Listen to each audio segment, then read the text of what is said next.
hip torsion. Relax. Yeah, you're good.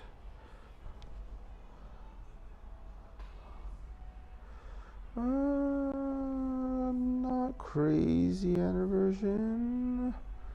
Nothing crazy. We've talked about that before. Yeah, I mean, you're giving me a little.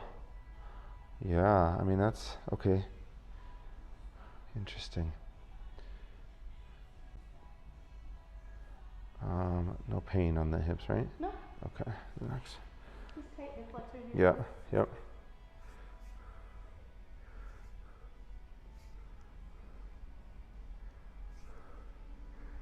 Okay, relax.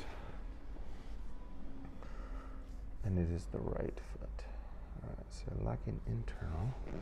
So you have a lot of femoral internal, not a lot of tibial. Okay, so you have 15, 20. Tell me more. Other history, I had very long history of shin splints. Yep. Throughout track, and then left IT down stuff. Left IT on this one. Left IT. Right at the femoral condo. Okay. That's a volume limit though. I see. Okay. And the shin splint right here. A little varus. Oh, I see. So no eversion. So femoral in, no internal here, and no subtalar. Interesting, but with a high arch. Okay.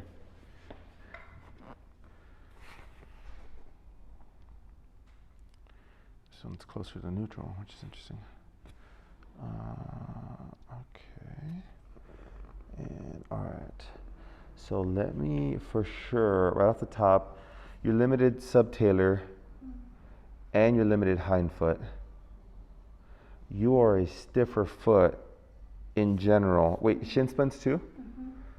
Oh. Since I started working on cadence and smarter programming, but that was a big part of it. Interesting.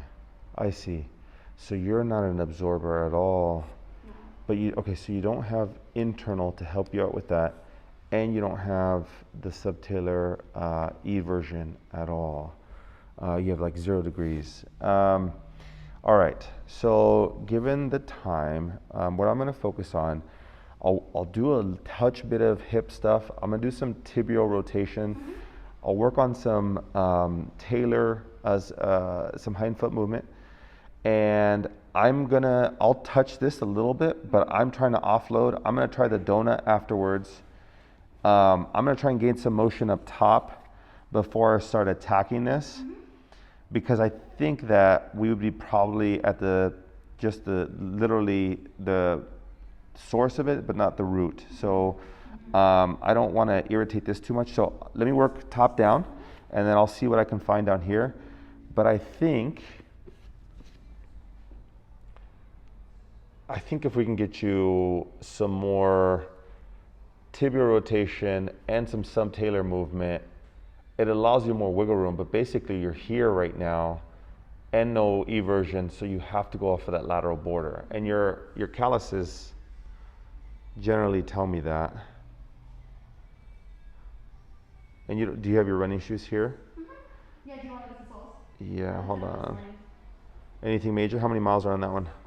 The specific pair that I brought today, they are on the way out. Oh, I see, so that'll be good. And one of the coolest parts of working at the training center was having, I think, like 7 different sports, and every one of them had different timelines. So every conversation was like, all right, what do we have? And this one was like 3 months, and this one's like tomorrow, and this one's like I fly out tomorrow. However, I don't compete until 9 days out.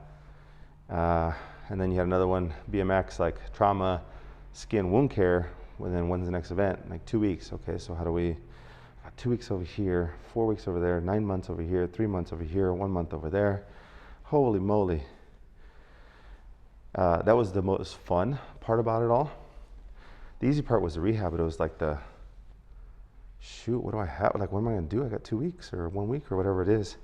So the people would tell me like, oh, I'm good, I'm out of season. I'm like, oh, you're amazing. No time. Yeah, this is, I'm like, I love those. And I'm sure you guys kind of enjoy the short timeline people because it kind of challenges your brain and you get something different and you like really see like what your skills are like. There we go, that's nice. But not having a timeline is nice because then you create it. 100%, right? Right. Answer to someone else. So I talk to these new grads and they're like, you know, timelines are great and all, but like, it's like really easy when you do an ortho. I was like, yeah, because there's no timeline. So that's like the best opportunity to build your skill, like your basics, right? Like you're at that point, you're building literally like the foundation of like how to mobilize, how to like do manual work. Like that buys you time. It gives you an opportunity to do it. But the minute you have like the other timeline people, oh, stiff, the other timeline people, that's where it gets tough. But if you have like 4 or 5 timeline people in a day, or you have like 10 in a week, 20 in a week, that's a lot of work. It's a lot of work behind the scenes. And fortunately, when you do enough, then you kind of have like templates in your head. You're like, all right, 11 days out, 17, 23, 9 months. There we go. Ooh. All right. Ay, ay, ay. One more. Good. There. Put the sticky on it. I'm going to do this with pre-wrap. Do you do okay with pre-wrap? Yeah. Yeah. So then that way you can kind of decide what you want to do with that. So I will do a donut there. Boom. And then lock that in. And then I'll tie it in tighter, and then you can figure out where you want to move that. Yeah. And then the challenge is getting it in the right spot. I want to see how that feels. So I didn't touch the posterior tib. I didn't touch the ready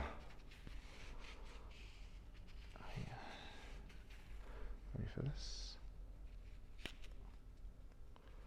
There you go. I didn't touch any of the surfaces that I think would get aggravated with it. So I went conservative. And then see how that feels. And your run is tonight? Yeah. So walk around with it and then see how that feels. And then try it out. Now, would you have this in my daily work too as well? Yeah, that's what I'm trying to figure out. That's what I'm trying to figure out. Like if you like this and you do the donut, so all you might have to do is like move the donut. Obviously I didn't put the sticky.